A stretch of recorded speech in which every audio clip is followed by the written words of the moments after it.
이번 영상에서는 일상 속의 나와 구체적 경험 속의 나, 이 부분에 대해서 다루겠습니다. 목차봅니다.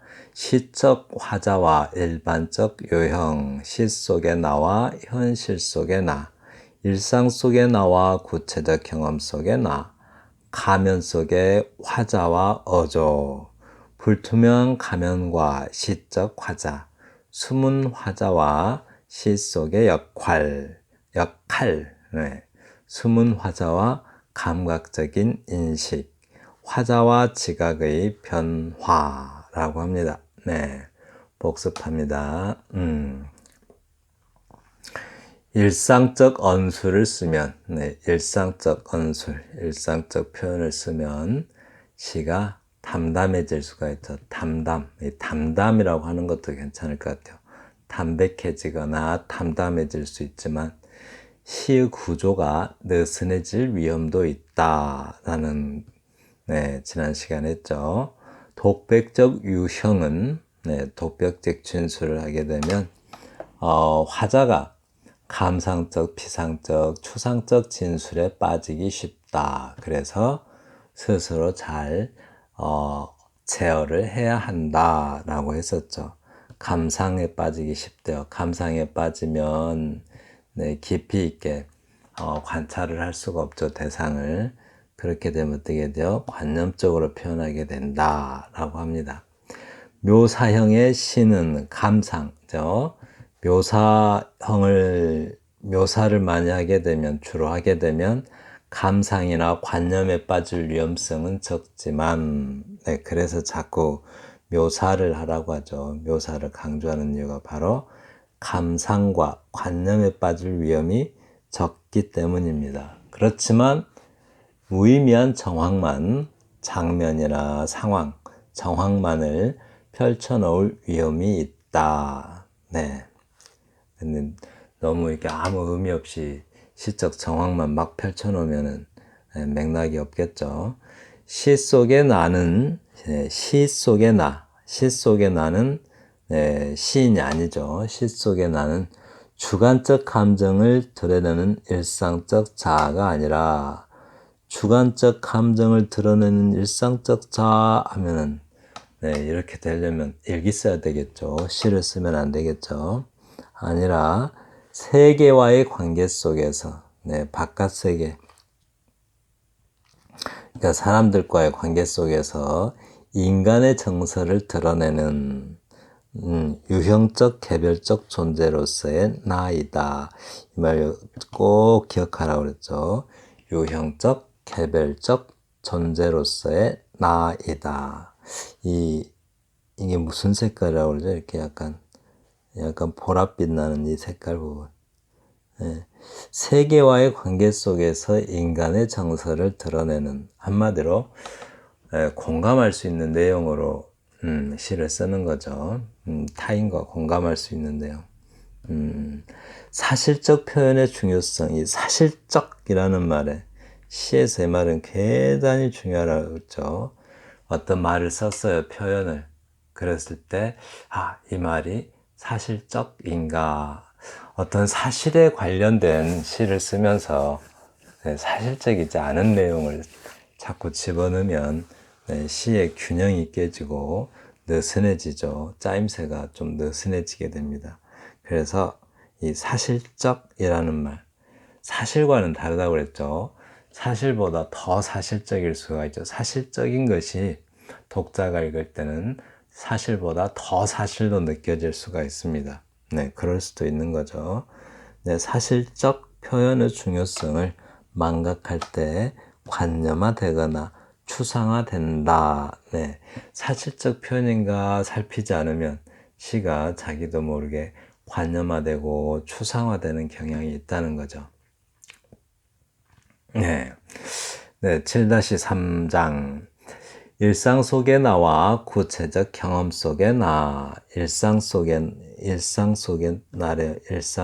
나와 구체적 경험 속의 나. 구체적 경험 속의 나가 뭘까요? 한마디로 시 속에 들어있는 나겠죠. 시적 상황에 있는 나.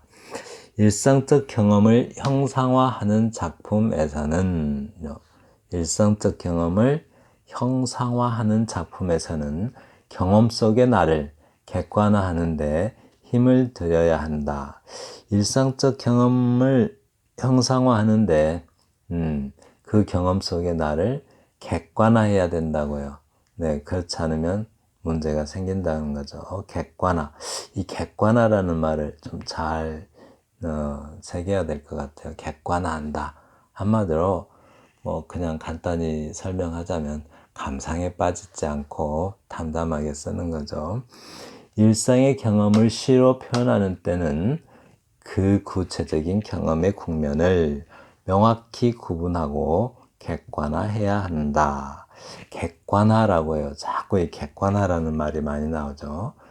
일상적 경험을 시로 표현할 때는 그 구체적 경험의 국면을 명확히 구분하려, 명확히 구분하고 객관화해야 한다.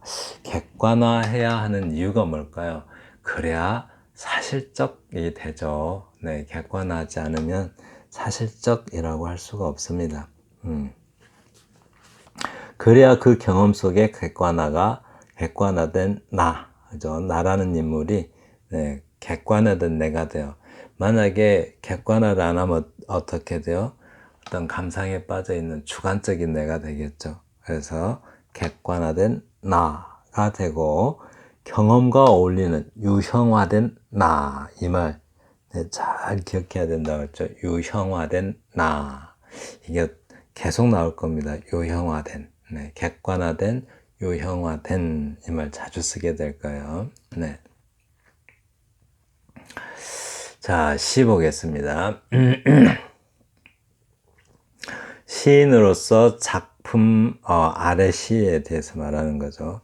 시인으로서 작품 밖의 나의 경험 세계를 작품 밖의 나, 즉 시인이죠. 시인이 경험한 경험 세계를 성공적으로 표현하기 위하여, 즉 시 속에 담기 위해서. 원래는 이제 주관적인 경험 세계죠. 원래는 주관적인 경험 세계인데 시 속에 담을 때는 이제 객관화된 경험 세계가 되겠죠. 성공적으로 표현하기 위해서 해야 할 일은, 다시 한번요, 시인의 경험 세계를, 만약에 이 경험 세계라는 말을 좀 이해를 해야 되겠죠. 경험 세계. 만약에 갈대밭에 갔어요. 그러면 그냥 일상적으로 갈대밭에 갈 수 있는 거죠. 일상적인 일이죠. 네, 그런데 갈대밭에 갔으면 그 갈대밭 자체가 경험 세계죠. 그 경험 세계인데 그 경험 세계를 객관화하고 유형화해야 되는 거겠죠. 네.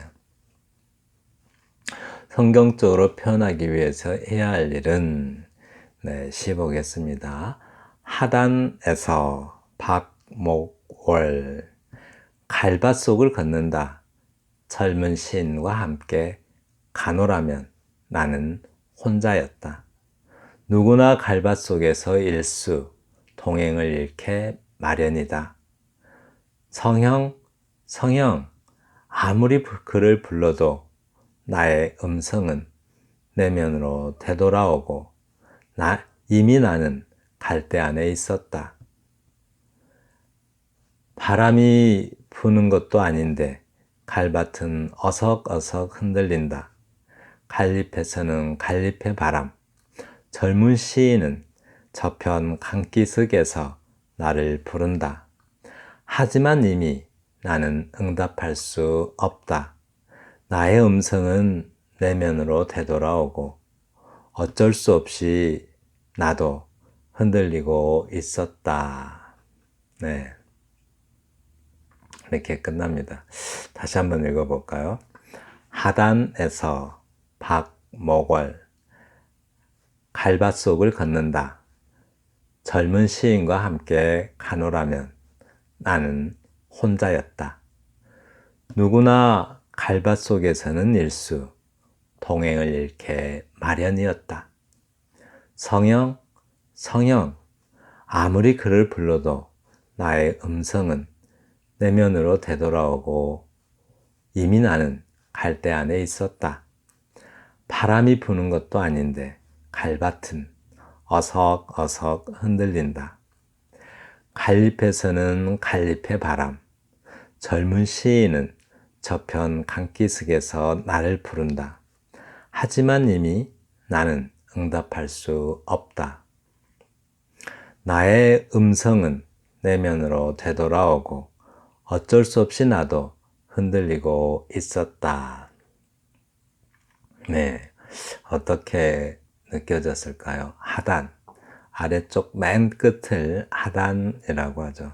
여기서는 이제 강의 가장 아래쪽 끝, 우리나라 강들이 있죠. 낙동강, 영산강, 금강 하듯이 그런 강의 가장 아래쪽 끝, 즉 강이 끝나는 지점, 거기를 뭐라고 불러요? 포구라고 하죠. 이렇게 그 포구 같은데 거기를 이제 그런 데는 뭐가 형성되죠? 대부분 갈대밭이 형성되죠. 네, 그 갈대밭을 갈밭이라고 줄여서 썼습니다. 그래서 하단에서 자, 이 시가 자꾸 두 가지로 읽혀져서 제가 한 가지로 좀 줄여야 될 것 같은데, 하나는 그 갈대밭과 고독을 표현하는데 그 갈대와 동화돼서 자신도 그 갈대가 돼버리는 그런 상황으로 보이기도 하고, 또 하나는 사별, 누군가 죽었어요. 그래서 사별, 즉 죽어서 이별하게 되는 그런 시인의 상황이기도 한 것 같습니다. 만약 여기서 유형화된 나라고 한다면, 그렇죠? 그러니까 어떤 인간적인, 인간으로서의, 어떤 숙명적인 고독? 네, 고독을 느끼는 나라고 볼 수도 있겠고, 또 사별을 경험한, 나. 예, 네, 이렇게 유형화된다는 거죠. 유형화된다는 게 바로 이런 겁니다. 그러니까 갈대밭에서 어떤 인간의, 그러니까 숙명적으로 인간은 고독을 느낄 수밖에 없죠. 그래서 그 고독을 느끼는 어떤 나이기도 하고, 또 사별이라면 사별을 경험한 나라고 이렇게 유형화할 수가 있게 되겠죠. 네. 근데 이제 여기서는 시 속에 나라는 인물이 등장해서 객관화된 나죠. 진짜 나는 아니죠. 네. 그래서 먼저 한번 볼까요? 근데 갈대하고 억새하고 구별되세요? 갈대, 억새 비슷해가지고, 억새가 억울해요. 자꾸 사람들이 억새를 보면 갈대라고 부르니까 구별 못해가지고 갈대라고 하죠. 억새는 좀 날씬하고 은빛이 좀 더 반짝반짝하죠, 갈대보다. 그리고 그 마디가 좀 길어요. 또 그 억새는 또 그 위에 그 대라고 하죠, 대. 꽃대라고 하는 그 부분이 길죠. 이렇게 길고 매끈합니다. 근데 갈대는 또 마디가 좀 짧고, 주로 또 수로에 많이 나 있죠. 물이 많은 곳에. 또 위치도 좀 달라요. 억새는 약간, 건조한 데 있죠. 식물 읽어주는 시인 들어가셔서 억새와 갈대 쳐보면 그 차이점을 아주 잘 설명해 놓고 있습니다. 한번 들어가서 식물 읽어주는 시인이라는 유튜브에 들어가시면 제가 설명해 놨어요. 어떤 차이가 있는가. 나란히 있는 부분도 찍어 놨습니다. 갈대와 억새가 나란히 있는 부분도 있어요. 네. 자, 그래서, 갈대가 우거진 것을 말하죠. 갈밭 속을 간다. 젊은 시인과 함께 가노라면 나는 혼자였다. 여기만 이 두 가지로 한번 해석하고 나머지는 하나로 할게요. 지금 여기는 실제적 경험인 것 같아요. 젊은 시인과 함께 가노라면 나는 혼자였다. 지금 하단이니까 강이 끝나는 지점이잖아요. 강이 끝나는 지점이니까 사람으로 치면 인생이 끝나는 지점일 수도 있겠죠. 삶이 끝나는. 우리가 삶을 강에다 많이 비유하죠. 그래서 어떤 갈밭속을 걷다 보면 젊은 시인과 함께 가노라면 나는 혼자였다. 헤어지게 되는 거죠, 이렇게. 네. 근데 이제 또 이거를 그렇게 안 보고, 사별이 아니라면, 갈밭속을 간다, 젊은 시인과 함께 가노라면 나는 혼자였다. 갈대에 동화돼서 동행마저도 의식에서 잃어버릴 만큼 갈대에 깊게 동화되는, 즉 고독감에 동화되는 거겠죠. 네, 그렇게 볼 수도 있을 것 같습니다. 네, 나머지는 이제 좀 한 가지 관점으로 볼게요. 누구나 갈밭 속에서 일수 동행을 잃게 마련이다. 이 갈밭이라는 것은 어디에 있어요? 강이 끝나는 하단에 있는 곳이죠. 하단. 네, 하단, 강의 하단. 즉, 포구 정도. 거기에 있는 것이기 때문에 그 위치에서는 동행을 잃게 마련이다. 즉, 삶이 끝나는 시점에 가면은 네, 함께 동행하면서 같이 살던 사람과 이별할 수밖에 없다라고 합니다. 네, 성형, 아무리 그를 불러도 나의 음성은 내면으로 돌아오고, 여기도 뭐 물론 사별로 보지 않는다면 이렇게 어떤 좀 동화로 볼 수가 있겠죠. 자기도 갈대가 돼버리는 거죠, 이렇게. 그래서 이제 자기도 갈대가 되었기 때문에 나의 음성이 자꾸 내면으로 돌아오고 저기로 전달이 안 된다, 이렇게 볼 수도 있겠죠. 근데 사별로 볼게요. 이미 나는 갈대 안에 있었다. 갈대 안에 있었대요. 네, 딱 이렇게 동화로 보기가 좋죠. 이렇게 이미 나는 갈대 안에 있었다 라고 합니다. 바람이 부는 것도 아닌데 갈밭은 어석어석 흔들린다.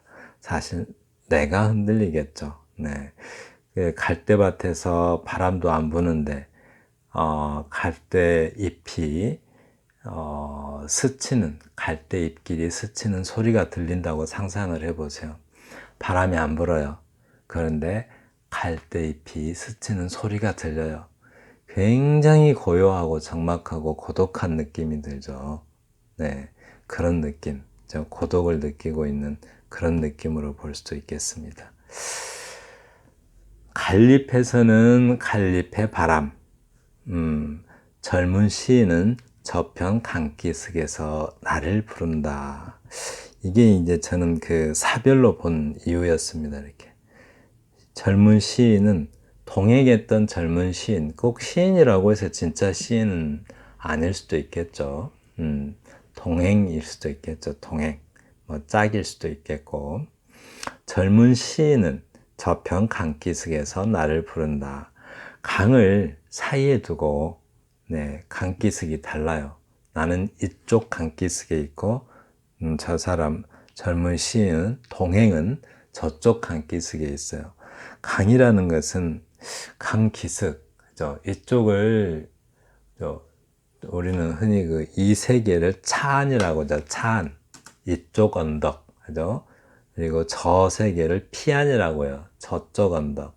그래서 이승의 세계를 차안이라고 하고 저승의 세계를 피안이라고 한 걸로 봐서 젊은 시인이 죽었을 것이다 라고 이렇게 상상해 볼 수도 있습니다.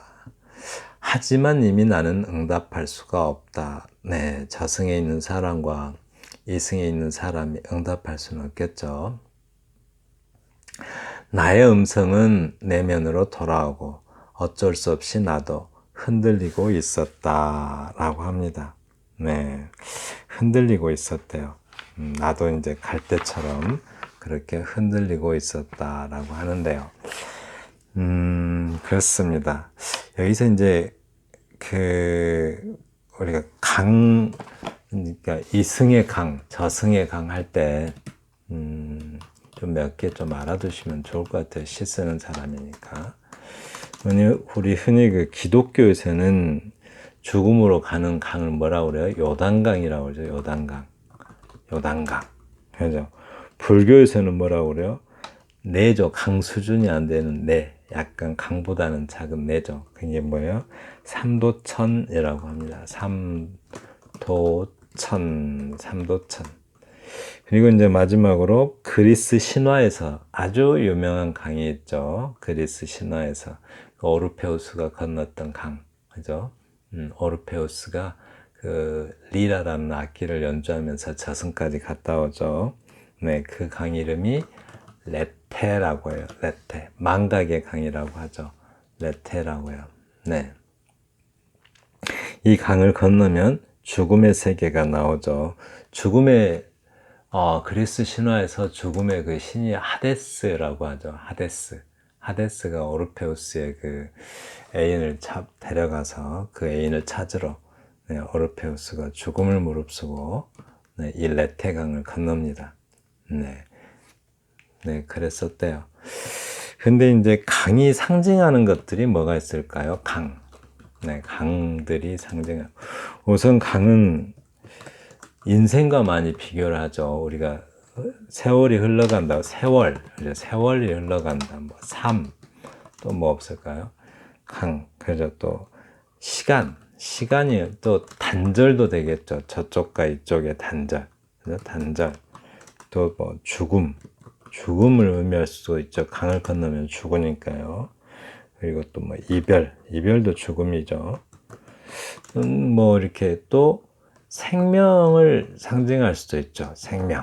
네, 이렇게 여러 가지를 상징할 수 있습니다. 왜냐하면 강은 물이 흐르니까 생명을 상징하는 생명의 젖줄이죠, 강은. 네, 이렇게 여러 가지를 상징할 수도 있습니다. 네, 정리합니다. 시인으로서 작품 밖에나 이제 시인이죠. 경험 세계를 성공적으로 표현하기 위해서 해야 할 일이 뭔가, 그죠? 작가로서 작품 밖에나, 즉 시인은 경험 세계를 성공적으로 표현하기 위해서는 실제적 경험과 상상적 경험을 어떻게 해요? 사실적으로, 이 사실적이 중요합니다. 이렇게 사실적으로 엮어야 한다. 실제적 경험이라는 건 뭐 있는 그대로의 경험이겠죠. 거기다가 상상적 경험이라는 것은 시적으로 표현하는 경험이겠죠. 시적으로 표현하는 것. 그것을 어떻게 할까요? 사실적으로 엮어야 한다라고 합니다. 네, 이 말 잘 이게 이해가 되실까요? 실제적 경험, 네, 진짜 사실에 가까운 사실적인 경험이죠. 그것과 상상적 경험, 시로 표현하기 위해서, 시로 표현하기 위해서 상상한 그 경험을 사실적으로, 네, 이렇게 사실적으로 엮어야 한다라고 합니다. 네, 시 하나 더 봅니다. 5월의 오후. 너의 부재는 물씬한 봄날의 하늘이 기울은 겨울 저녁처럼 공허함을 내가 아는가. 솜사탕 빠는 아가들의 얼굴에 시인할 수 없는 어둠의 골목이 솜사락이 뿌리는 오르 오후에 가지끝도 사그라드는 엄동우 오하니 각기 한 개의 눈빛을 위안 삼아 살아가는 일상 속에 이어 흔들리는 격정의 뿌리 천근 같은 그리움에 가야금 한두어 줄이 이 가슴에 동여 줄 거나 타는 듯한 노곤의 하루 지쳐있음에 길들여진 내 의식의 물결 위로 질식할 듯 휘청이며 이미 부재였던 내가 그리운 내가 가는 것이다. 다시 한번 볼까요? 5월의 오후. 이 제목부터 항상 시라고 그랬죠. 5월의 오후. 너의 부재로 물씬한 봄날의 하늘이 기울은 겨울 저녁처럼 공허함을 내가 아는가. 솜사탕 빠는 아가들의 얼굴에 시인할 수 없는 어둠의 몰골이 솜사락이 뿌리는 오르 오후에 가지끝도 사그라드는 엄동우 오하니 각기 한 개의 눈빛을 위안 삼아 살아가는 일상 속에 이어 흔들리는 격정의 뿌리, 천근 같은 그리움에 가야금 한 두어 줄 이 가슴에 동여줄 거나. 타는 듯한 노곤의 하루, 지쳐있음에 길들여진 내 의식의 물결 위로 질식할 듯 휘청이며 이미 부재였던 내가, 그리운 내가 가는 것이다. 네, 라고 했습니다. 5월의 오후. 우선 어떤 좀 뭐랄까, 사랑의 부재? 네, 사랑의 부재에 대한 어떤 심경을 그린 거죠. 네. 근데 이제 이 표현들의 좀 특징들을 하나씩 살펴봐요. 너의 부재로 물씬한 봄날의 하늘이 기울은 겨울 저녁처럼 공허함을 내가 아는가. 이렇게 쓰는 걸 뭐라고 그래요? 내가 알겠는가? 내가 아는가? 모를 것이다 라는 듯한 느낌. 이런 것들을 뭔가 좀 탄식하는 듯한 느낌을 영탄법이라고 하죠. 네, 뭔가 탄식을 읊어내는 것, 그런 것을 영탄법이라고 합니다. 물씬한 이 말은 무르익은이니까 완연한 봄이겠죠. 완연함. 너의 부재 때문에 당신이 없으면 이런 느낌이 든대요. 이렇게 너의 부재로 당신이 없기 때문에 물씬한 봄날의 하늘이 기울은 겨울저녁 공허함을 내가 아는가 라고 합니다. 이러함을 네가 아느냐. 네. 솜사탕 빠는 아가들의 얼굴에, 솜사탕 빠는 아가들, 그러면 티 없이 맑은 애들이 솜사탕 빨 때 어떤 얼굴이에요? 행복한 얼굴이겠죠. 네, 그 얼굴에 시인할 수 없는 어둠의 몰골이, 시인할 수 없는, 시인한다는 게 뭐예요? 그렇다라고 인정하는 거죠. 시인할 수 없는, 그 인정해 줄 수 없는 어둠의 몰골이, 솜사락이 뿌리는 오후에 가지끝도 사그라드는 엄동의 오한이라고 합니다. 솜사락이라는 게 5월달에 솜사락이 뿌리는 5월의 오후라고요. 버드나무 종류인가요? 네, 그쯤 5월 정도 되면은 그 꽃가루가 막 날아다니죠. 눈처럼. 그 모습을 이렇게 쓴 것 같아요. 아니면 꽃잎을 말할 수도 있겠고요. 솜사락이 솜사락이 뿌리는 그런 느낌, 그런 따뜻한 5월이죠.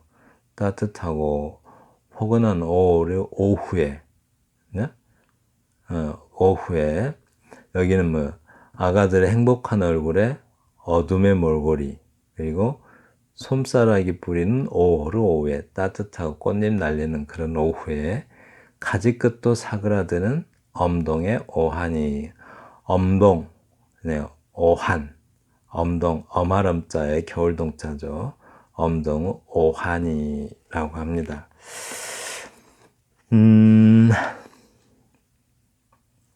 이 표현 조금 이따 다시 설명할게요. 각기 한 개의 눈빛을 위안 삼아 살아가는 일상 속에 이어 흔들리는 격정의 뿌리. 천근, 이거는 이렇게, 그는 명사니까 이렇게 띄어 쓰세요. 근데 여기는 글자 수 맞추려고 붙여 쓴 것 같아요. 원래 천근 할 때 숫자와 명사는 띄어 썼습니다. 진짜 숫자를 쓸 때는 붙여 써도 돼요.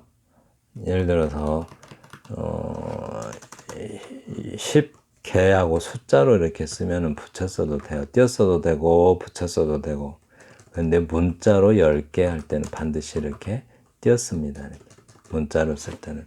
이것도 문자로 쓸 때는 이렇게 반드시 띄어 쓰는 게 맞아요. 그런데 여기서 이 글자 수 맞추려고 이렇게 붙여 쓴 것 같아요.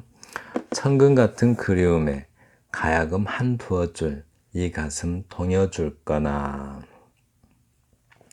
라고 합니다. 이렇게 객관화되지 못하고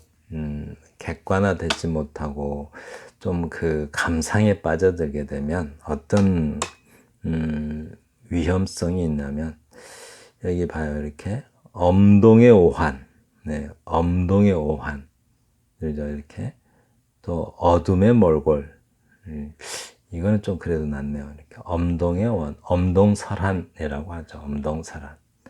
그리고 뭐 격정의 뿌리, 그죠? 또 뭐 이렇게 막 해요.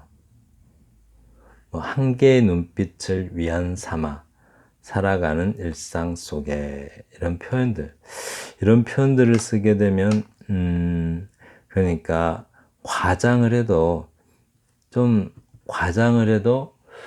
이렇게 새로운 과장을 해야 되는데 새로운 과장을 하는 것이 아니라 좀 상투적 과장이라고 하죠. 남들 또 쓰는 말이죠. 이렇게 엄동설한 하듯이 이렇게 엄동의 오한, 그죠? 어둠의 몰골, 여기 또 뭐 격정, 흔들리는 격정, 이런 식으로 이렇게 격정이라는 말을 쓰면 상당히 센 그 말투잖아요. 그래서 뭐 천근 같은 그리움, 천근만근 이렇게 표현하죠. 천근 같은 그리움. 네, 이렇게 그러니까 이렇게 어떤 그 시적 내용을 객관화하지 못하면 이런 어떤 감상에 빠져서 상투적 과장을 해도 상투적 과장을 하고 또 상투적 비유를 하게 된다라고 합니다. 네, 그렇습니다. 다음. 타는 듯한 노곤의 하루, 지쳐 있음에 길들여진 내 의식의 물결 위로 질식하듯 휘청이며 이미 부재였던 내가 간다. 그리운 내가 가는 것이다. 라고 합니다. 네, 노곤하죠. 힘들고 피곤한 하루래요. 네. 그리고, 내 의식의 물결로 질식할 듯 휘청이며 이미 부재였던 내가 그리운 내가 가는 것이다 라고 하는데요.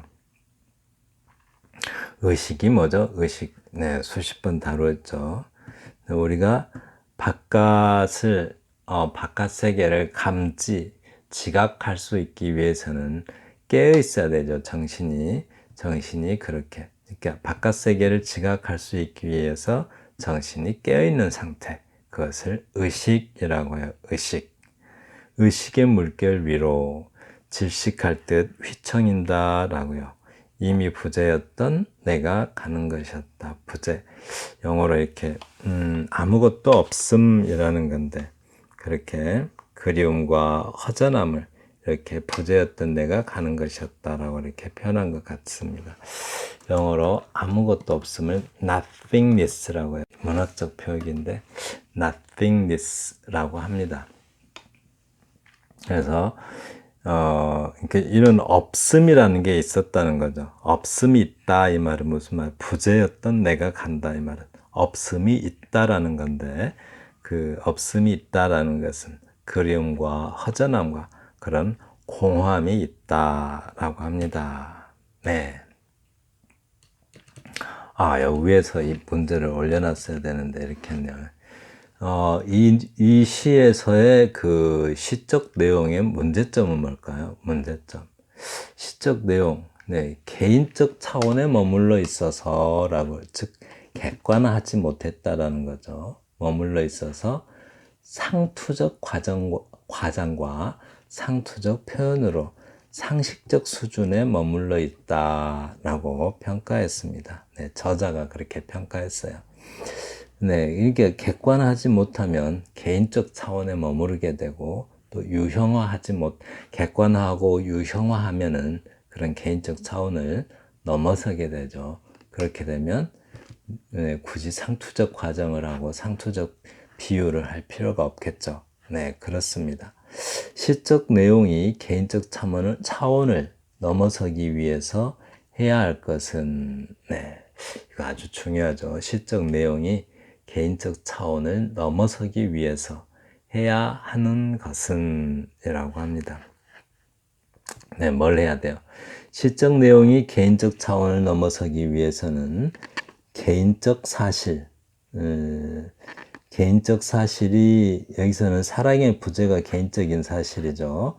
개인적 사실이 새로운 의미 또는 새로운 깨달음으로 독자에게 드러나야 한다라고 합니다. 그러니까 새로운 어떤 모습으로 유형화되어야겠죠. 상투적 과장이나 상투적 비유를 많이 쓰면 네, 진실감을 준다라고 할 수가 있겠습니다. 네, 지금까지